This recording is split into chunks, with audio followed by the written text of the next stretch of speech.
গ্রাম বাংলার এক অন্যতম YouTuber Poppy Kitchen and Village Food, সেই পপি কিচেন অর্থাৎ পপিদির বাড়ি যাওয়ার জন্যই আজ আমরা দুজন মিলে বেরিয়ে সোজা চলে এলাম আমাদের আমতা এবং বাগনান পার করে একেবারে শ্যামপুরের পথে। এই প্ল্যানটা যদিও সুমনারই ছিল, বহুদিন থেকে ভাবনা চিন্তা করার পর আজ হঠাৎ আমরা দুজন মিলে বেরিয়ে পড়লাম একেবারে পপিদির সাথে দেখা করার জন্য।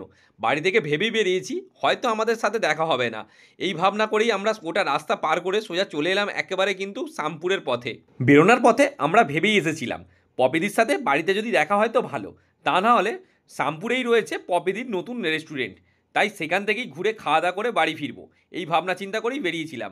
এখন একেবারে চলে এসেছি শ্যামপুরের কমলপুর গ্রামে, এখান থেকেই মাত্র কয়েক মিনিটের রাস্তা পপিদির বাড়ি। আর এই সমস্ত রাস্তাকে পার করে আমরা চলে এলাম এখন একেবারে পপিদির বাড়ির সামনে।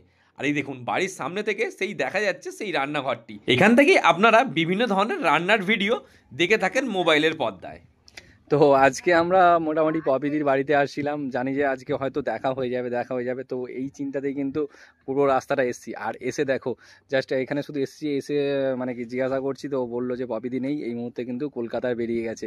আর দেখো এই হচ্ছে সেই রান্নাঘর, এইখানটাই কিন্তু সমস্ত কিন্তু সেই ব্লগিংয়ের ভিডিও আপনারা কিন্তু এই রান্নাঘরটার মাধ্যমে কিন্তু দেখে থাকেন। ভিতরে ছিল না ভিডিও করার পারমিশন, তাই কোনো রকমে যতটুকু পেরেছি ততটুকুই আপনাদের সামনে আমি তুলে ধরেছি। তারপর ওখান থেকে সোজা চলে আসি শ্যামপুরের পপি কিচেন রেস্টুরেন্টে, এখান থেকে আমরা এখন দুপুরের লাঞ্চটা সারবো। রেস্টুরেন্টের ভিতরে এসে অ্যাম্বিয়েন্সটা দেখে বেশ ভালো লাগলো, খুব সুন্দর ও পরিপাকিভাবে সাজানো রয়েছে এই পপি কিচেনের রেস্টুরেন্টটা। তবে এসির জায়গাটা দেখতে পাচ্ছেন, কিন্তু এখানে কিন্তু বহু কিন্তু সিটিং এরিয়া রয়েছে, দেখতে পাচ্ছেন এখানে কিন্তু বহু সিটিং এরিয়া রয়েছে। আর জাস্ট একবারে দেখুন এসি, এখানে লাইটগুলো কত সুন্দর জাস্ট লাগছে। আর এই পাশে রয়েছে এসির ব্যবস্থা, মানে যারা বাইরে দুপুরে যারা লাঞ্চ করতে আসবেন তারা কিন্তু এই বাইরের দিকটা বসতে পারেন। এবং ভিতরের যে এই যে এসি জায়গাটা রয়েছে, এসি কম্পার্টমেন্টটা, এটা কিন্তু একেবারে কিন্তু খোলা হয় বিকেল 4টের পর থেকে। রেস্টুরেন্টের মেনু কার্ড দেখে আমি তো প্রায় রীতিমতোই অবাক হয়ে গেলাম, খুব কম প্রাইসের মধ্যেই রয়েছে এখানকার খাবার দাবার।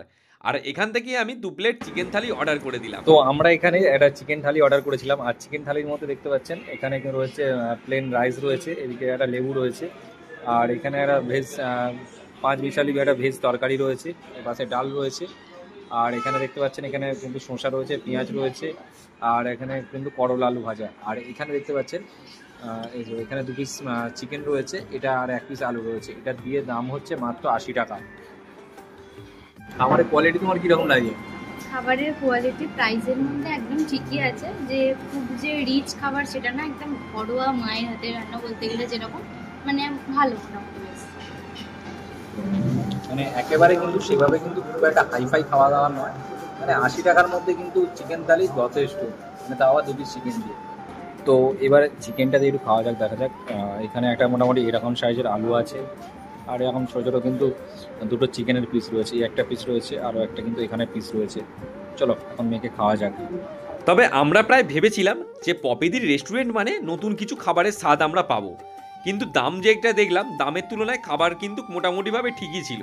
তবে এর থেকে একটু বেটার কোয়ালিটি হওয়া দরকার ছিল, মানে এই খাবারের কোয়ালিটিটাকে যদি আমি 10-এর মধ্যে রিডিং দিই তো আমি 10-এর মধ্যে কিন্তু আমি 4ই দিলাম, আমার তো বেশি এর থেকে বেশি কিছু ভালো লাগেনি। তো এখানে দেখতে পাচ্ছেন এখানে কিন্তু রেস্টুরেন্টের এরিয়াটা, এখানে কিন্তু আপনারা ভিতরে বসে খাওয়া দাওয়া করতে পারেন, এবং এর সাথে কিন্তু এখানে একটা গার্ডেন প্লেসও পেয়ে যাবেন। দেখতে পাচ্ছেন এখানে কিন্তু গাছ রয়েছে, একবারে কিন্তু গাছের নিচেই কিন্তু খড়ের ছাউনির মধ্যেই কিন্তু এই গার্ডেন প্লেসটা বানানো হয়েছে। জাস্ট একবার সিটগুলো আমি একবার দেখাতে বলবো, এখানে যে সিটিং এরিয়াটা রয়েছে দেখুন সম্পূর্ণ রকমভাবে কিন্তু বাঁশের তৈরি। এখানে দেখুন এখানে কিন্তু 2জন করে বসতে পারবেন, এখানে কিন্তু বসার জায়গার কিন্তু সিটিংয়ের জন্য সেটাও কিন্তু বাঁশের তৈরি। টেবিলটাও দেখতে পাচ্ছেন কিন্তু সম্পূর্ণ রকমভাবে বাঁশ দিয়ে তৈরি। দেখুন এদিকে কিন্তু আরও বহু কিন্তু সিটিং এরিয়া রয়েছে, আর জাস্ট ওপরটা একবার দেখুন কতটা সুন্দর লাগছে, মানে একেবারে কিন্তু সেই খড়ের ছাউনি। এবং এর সাথে কিন্তু সন্ধ্যেবেলা কিন্তু একটা মনোরম পরিবেশের মধ্যে কিন্তু এখানে লাইট জ্বলবে, লাইটেরও কিন্তু এখানে ব্যবস্থা করা রয়েছে। তো এখানে আসার লোকেশনটা যদি একবার আমি আপনাদের সামনে আমি যদি শেয়ার করি, দেখতে পাচ্ছেন এদিকটা যেটা একদম দেখতে পাচ্ছেন, এদিকটা কিন্তু একেবারে কিন্তু উলোবেরিয়ার দিক থেকে যে রাস্তাটা আসছে, উলোবেরিয়া 58 গেট হয়ে সোজা যে রাস্তাটা আসছে, আর এই রাস্তাটা যাচ্ছে একেবারে কিন্তু সামনে রয়েছে শ্যামপুর যে 3 মাথা মোড় রয়েছে, সামনেই পেয়ে যাবেন শ্যামপুর 3 মাথা মোড়। এবং মানে এদিকে আসার পথে কিন্তু আপনারা যদি ওই দিক থেকে আসেন তো আসার পথে পেয়ে যাবেন একটা HP petrol pump. HP petrol পাম্পের ঠিক একেবারে কিন্তু ঠিক অপোজিটেই রয়েছে এই পপি কিচেনের রেস্টুরেন্টটা।